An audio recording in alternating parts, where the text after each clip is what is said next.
Oke, hari ini kita belajar tentang ini. Kita harus berpegang teguh kepada kebenaran firman Tuhan. Dan ini kunci kita untuk mengalahkan ajaran-ajaran palsu. Ini tertulis dalam 2 Petrus pasal 2 ayat 10 sampai dengan 16. Apa itu ajaran palsu atau para pengajar palsu? Yaitu tentu nabi-nabi palsu atau guru-guru palsu. Dan pekerjaan nabi palsu dan guru-guru palsu ini, mereka bekerja untuk menuntun supaya umat manusia itu terjun ke jurang kebinasaan. Jadi kita sebagai orang Kristen atau pemuda Kristen di masa kini harus benar-benar waspada, ya. Apalagi anak-anak muda di masa kini harus memiliki kewaspadaan terhadap pengajaran-pengajaran sesat atau nabi-nabi palsu. Ajaran-ajaran sesat itu seperti apa nanti akan Bapak tunjukkan. Oke, perhatikan ya. Yesus itu ketika masih di dunia dalam pelayanannya, Yesus berkata di dalam Matius 7 ayat 15 dikatakan apa di sini? Waspadalah terhadap nabi-nabi palsu yang datang seperti domba, tetapi sesungguhnya serigala. Matius 7 ayat 15. Jadi Yesus sudah mengatakan kepada kita orang Kristen supaya kita waspada dalam menghadapi nabi-nabi palsu dengan ajaran yang palsu. Tetapi biasanya mereka ini berpenampilan seperti domba tetapi serigala. Bisa saja nabi palsu itu berpenampilan barangkali seperti majelis, seperti pendeta, tetapi ajaran mereka bukan ajaran Tuhan, ajaran dunia ini. Barangkali kita pernah menemukan orang seperti itu ya. Baru dikatakan oleh Yesus lagi, nabi palsu akan banyak muncul. Tujuannya untuk menyesatkan sebanyak mungkin orang. Bahkan nabi palsu ini, para pengajar palsu ini, untuk menyesatkan itu, mereka dengan melakukan berbagai hal yang menakjubkan. Jadi, yang namanya nabi palsu ini, mereka memiliki kuasa yang berasal dari iblis, dan mereka menggunakan itu untuk menyesatkan. Kemudian pesan inilah yang kembali diingatkan Petrus di dalam 2 Petrus pasal 2 yang tadi saya tunjukkan, 2 Petrus pasal 2 ayat 10 sampai dengan ayat 16. Di dalam 2 Petrus pasal 2 tersebut, Petrus mengingatkan supaya kita gereja Tuhan, anak-anak muda, orang-orang Kristen di masa kini, kita tetap berpegang pada kebenaran firman Tuhan. Supaya kita tetap bertumbuh di dalam mengenal kebenaran Tuhan. Dengan kita bertumbuh dalam mengenal kebenaran Tuhan, maka kita dapat menolak segala nabi palsu, guru-guru palsu, dan kita boleh menolak itu serta menjauhkan dari yang demikian. Apa itu guru-guru palsu atau nabi-nabi palsu? Kita melihat ya, perhatikan. Dalam konteks ini, di dalam 2 Petrus tadi dikatakan, Petrus menyadarkan kita, orang gereja saat ini, orang-orang muda Kristen, bahwa akibat atau upah bagi guru palsu, serta mereka yang terpengaruh untuk mengikuti ajaran guru palsu dan nabi palsu itu, upahnya dikatakan di sini apa nih? Dikatakan upahnya adalah kebinasaan. Jadi guru palsu dikatakan itu menuju kebinasaan. Demikian juga orang yang ikut guru palsu, mereka ikut binasa. Binasa itu ya tentu ini penghukumannya, baru dikatakan disiksa pada hari penghakiman. Ini hukuman bagi guru palsu dan orang-orang yang menerima ajaran palsu. Dikatakan mereka ditangkap, dimusnahkan seperti binatang liar. Baru dikatakan juga guru palsu ini terkutuk. Tetapi juga orang yang mengikuti guru palsu itu terkutuk, tidak mendapat perkenanan Tuhan. Bahkan dikatakan guru palsu dan orang yang mengikuti guru palsu seperti babi dan anjing yang berbulu domba. Jadi sangat jelas ya bahwa Petrus di dalam tulisannya mengingatkan kita orang Kristen, generasi muda saat ini, supaya kita jangan terpengaruh, jangan ikut-ikutan dengan guru-guru palsu. Guru-guru palsu itu banyak ya. Guru-guru palsu itu bukan hanya berbicara aliran seperti tadi, seperti saksi-saksi Yehova, seperti Mormon, seperti Children of God, atau yang lainnya. Tetapi guru-guru palsu itu adalah mereka yang membawa kita tidak mendekat pada Yesus, atau mereka-mereka yang menentang Yesus itu guru-guru palsu. Kunci untuk mengenal guru palsu, bagaimana kita tahu bahwa ini guru palsu atau tidak? Bagaimana kita mengenal, oh ini ajaran yang benar dengan ajaran yang palsu, ajaran yang salah? Caranya, tidak ada cara lain selain kita harus mengingat pesan Yesus dalam Matius 7 ayat 15 sampai dengan ayat 20. Di dalam Matius 7 ayat 15 sampai 20, Alina tolong dibacakan dulu, Alina. Matius 7. Apa? Matius 7 ayat 15 sampai 20 ada di layar. Silakan dilihat handphonenya ya. Ya, bentar, Pak. Ya, silakan dibaca. Di situ bagaimana guru-guru palsu itu? Hal pengajaran yang sesat. Waspadalah terhadap nabi-nabi palsu yang datang kepadamu dengan menyamar seperti domba, tetapi sesungguhnya mereka adalah serigala yang buas. Dari buahnya lah kamu akan mengenal mereka. Dapatkah orang memetik buah anggur dari semak duri atau buah ara di rumput duri? Demikianlah setiap pohon yang baik menghasilkan buah yang baik, sedangkan pohon yang tidak baik menghasilkan buah yang tidak baik. Tetapi tidak mungkin pohon yang baik itu menghasilkan buah yang tidak baik, maupun pohon yang baik itu menghasilkan buah yang baik. Dan setiap pohon yang tidak menghasilkan buah yang baik pasti ditebang dan dibuang ke dalam api. Jadi, dari buahnya lah kamu akan mengenal mereka. Oke, terima kasih Alina sudah dibacakan. Jadi yang pertama, bagaimana kita supaya kita mengenal guru palsu dan nabi-nabi palsu. Nabi-nabi palsu sedang berserakan sekarang di sekitar kita.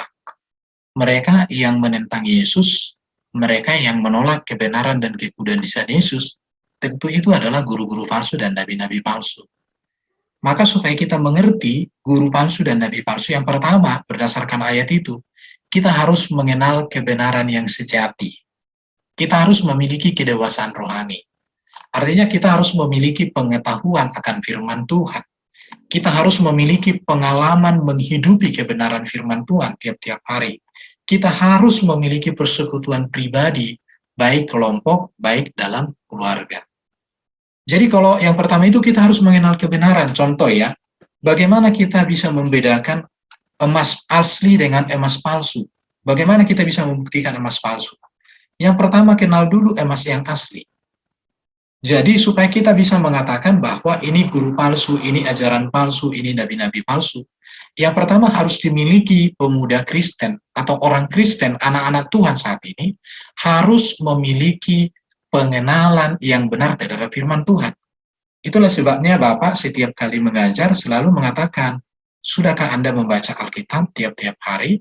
Sudahkah ada persekutuan pribadi?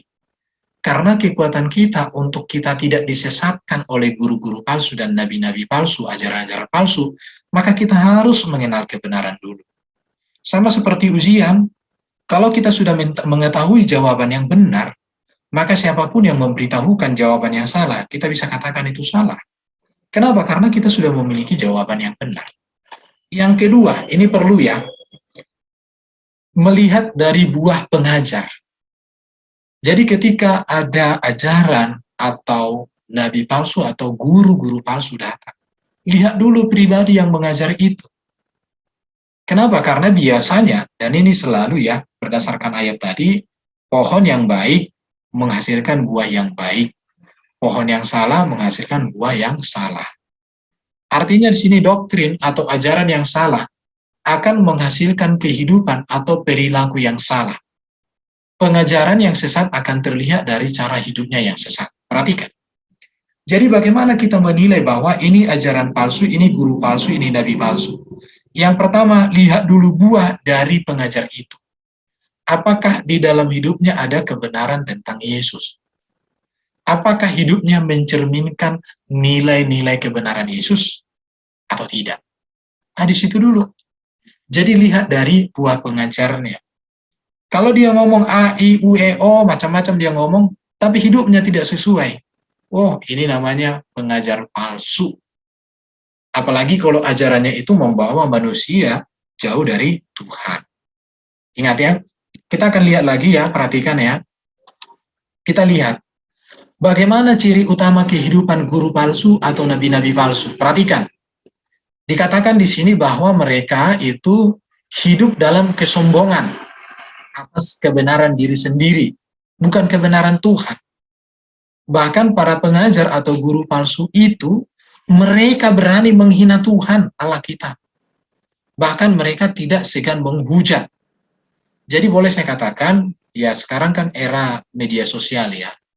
Seluruh ajaran yang bisa kita lihat di media sosial, jika itu menghina Yesus, menghina Alkitab, dan dia menghina Allah Bapa kita di surga, mereka menghujat Roh Kudus, maka itu bisa kita pastikan, ini ajaran palsu. Ini guru-guru palsu. Kenapa? Karena kebenaran yang sejati kan bagi iman Kristen hanya Yesus. Makanya Yesus mengatakan, akulah jalan, akulah kebenaran, akulah kehidupan. Jadi patokan kita untuk menilai sesuatu itu ajaran palsu adalah, apakah hidup dari pengajar itu, apakah ajaran dari pengajar itu atau guru-guru itu sesuaikah dengan apa yang diteladankan oleh Yesus. Petrus menggambarkan para guru palsu itu tak ubahnya seperti binatang yang tidak berakal. Binatang ini kan lebih memakai nalurinya daripada pikirannya. Demikian juga para guru palsu itu lebih mengikuti nalurinya yang berdosa daripada dikontrol oleh kebenaran yang sejati. Makanya lihat nanti di media sosial di masa kini kan banyak pengajaran-pengajaran guru-guru palsu yang ingin menggerogoti, ingin menghancurkan iman Kristen. Mereka itu tidak menggunakan pikiran, tapi mereka menggunakan naluri, insting aja, bahwa mereka ingin, namanya insting. Seperti hewan kan tidak memiliki pikiran, tapi insting. Instingnya apa? Menyerang, menghujat. Itulah guru-guru palsu dan nabi-nabi palsu di situ. Baru dikatakan ciri utama kehidupan guru palsu itu hidup dikuasai oleh nafsu terhadap kesenangan dunia. Contoh pesta pora, perzinahan, bahkan mereka itu melatih hati mereka seperti latihan atletik yang penuh disiplin dalam keserakahan. Coba nanti kalau kita lihat di pergaulan ya, di pergaulan muda-mudi, kalau ada seseorang atau siapapun itu yang mengajar kita untuk menuruti hawa nafsu dunia, untuk kita sesuai dengan apa yang menjadi kesenangan dunia, maka saya katakan itu guru palsu. Itu nabi palsu bagi kita. Dan itu harus kita tolak. Bahkan dikatakan perbuatan guru palsu ini seperti Bileam. Bileam ini dia mau dibayar untuk melakukan hal yang salah, yang menempuh jalan kebinasaan. Jadi Bileam ini, dia dibayar untuk mengutuki orang, dia dibayar mau menerima upah untuk melakukan hal yang buruk. Baru dikatakan pikiran dipenuhi keserakahan dan nafsu untuk kepuasan diri semata. Akhirnya adalah kebinasaan dengan penghukuman. Jadi ini dikuasai nafsu. Makanya kita sebagai pemuda Kristen di zaman ini ya, harus mengendalikan hawa nafsunya. Baik dalam pergaulan, baik dalam kehidupan sehari-hari, harus mengendalikan. Kalau tidak, kita akan terjerat di dalam penghukuman dan kebinasaan. Baru mereka juga cinta akan kehormatan pribadi dan keuntungan jasmani yang diperoleh dengan mengorbankan kebenaran Allah. Jadi ciri utama kehidupan guru palsu di dalam materi kita hari ini, di dalam 2 Petrus 2 ayat 11-16 itu, hidup dikuasai nafsu terhadap kesenangan dunia. Oke, berikut. Bagaimana cara pengajar guru palsu ini di dalam menjerat orang percaya? Yang pertama, guru palsu itu mencari bayi rohani atau orang yang lemah. Bayi rohani artinya belum menerima makanan keras. Perhatikan ya, siapa sih yang menjadi incaran guru-guru palsu dan pengajar-pengajar palsu itu? incarannya adalah orang-orang Kristen yang belum dewasa. Maka di sini kita sebagai remaja Kristen, pemuda Kristen, harus memiliki kematangan rohani. Kalau kita tidak memiliki kematangan rohani, maka kita menjadi santapan empuk dari guru-guru palsu, dari pengajar-pengajar palsu yang menebarkan kesesatan, hujatan, kebodohan. Tapi kalau kita sudah memiliki kebenaran yang sesungguhnya, kebenaran yang sejati, kita kuat dalam iman, kita kuat dalam pengenalan pemahaman Alkitab, maka kita akan tidak tergoyahkan. Jadi ketidakstabilan rohani atau ketika seorang tidak mengenal Allah dengan benar, atau ketika seseorang belum memiliki fondasi yang kuat dalam mengenal kebenaran Tuhan, mereka ini mudah digoncangkan imannya. Ya, ini Bapak sedikit ya singgung dulu. Bapak menemukan beberapa orang meninggalkan iman kepada Yesus. Mungkin kita bisa lihat ya di dunia YouTube ya. Kalau Bapak cek mereka, bagaimana pemahaman mereka terhadap Alkitab. Sebenarnya mereka meninggalkan kekristenan karena mereka nggak pernah mengenal Yesus. Mereka nggak pernah mengenal yang namanya Alkitab secara baik dan benar. Di situ, bahkan tidak sedikit mereka yang mau meninggalkan Kristus itu karena kepentingan dunia. Contoh, supaya naik jabatan lah, supaya dapat jodoh lah, supaya dapat popularitas lah. Karena kalau di Kristen susah dia dapatkan itu, kan begitu. Jadi strategi pengajar palsu, guru-guru palsu itu adalah mencari orang yang lemah. Ingat itu. Makanya di sini perlu kita orang Kristen ini memiliki iman yang kuat, pengenalan yang benar terhadap Alkitab. Makanya saya selalu anjurkan, Bapak selalu anjurkan supaya kita memiliki pembacaan Alkitab tiap-tiap hari. Baru yang kedua, strategi pengajar palsu di dalam menjerat umat adalah mengajak jemaat Tuhan terlibat dalam kegiatan yang mendatangkan kenikmatan tubuh, termasuk di dalamnya seks, foya-foya. Artinya di sini ibadah berpusat pada ritual, bukan pada relasi dan bukan pada penundukan. Jadi guru-guru palsu itu cara menyesatkannya, yaitu ibadah itu hanya ritual, tapi tidak ada di sana relasi dengan Tuhan, tidak mengalami hadirat Tuhan. Makanya bisa orang pergi ke gereja, tapi dampak dari dia bergereja itu tidak ada. Kenapa? Karena ketika dia beribadah itu, dia bukan mengikuti kehendak Tuhan, tetapi dia mengikuti daripada ajaran guru-guru palsu. Ya, jadi mereka melakukan apa yang menyenangkan dan memuaskan keinginan daging mereka, tetapi bukan lagi kehendak Tuhan. Ingat, orang yang dekat dengan diri kita, tetapi tidak pernah membawa kita dekat kepada Tuhan, maka ia adalah nabi palsu bagi kehidupan kita, maka kita harus jauhi. Artinya begini ya, saya mau pesankan sama kita pemuda-pemuda Kristen, kalau kita bergaul dengan orang, dengan siapapun itu, kalau orang itu tidak membawa kita untuk semakin dekat dengan Tuhan, tetapi membawa kita makin jauh dari Tuhan, jauh dari hidup yang benar, jauh dari pergaulan yang benar, maka saya katakan itu nabi palsu, itu guru palsu bagi kita, dan kita harus jauhi. Itu yang dimaksud di sini. Karena nabi palsu, guru palsu dalam menyesatkan manusia, maka dia mengajak jemaat Tuhan itu terlibat dalam kegiatan yang mendatangkan kenikmatan tubuh. Ibadahnya itu berpusat pada ritual ibadah, bukan pada relasi, bukan pada penundukan, bukan pada penyerahan diri pada Tuhan. Oke, sebagai penutup yang mau Bapak sampaikan begini. Para pengikut Kristus harus yakin bahwa Kristuslah satu-satunya yang mampu membebaskan dan mengutuhkan kehidupan kita. Arahkanlah diri kita, cita-cita, dan ketaatan hanya kepada Tuhan Yesus saja, sehingga tidak ada peluang bagi para penyesat untuk mendemonstrasikan kepalsuan mereka. Itu yang pertama. Yang kedua, biarlah Kristus menjadi pusat kehidupan kita. Biarkan dia menjadi segala-galanya bagi kita.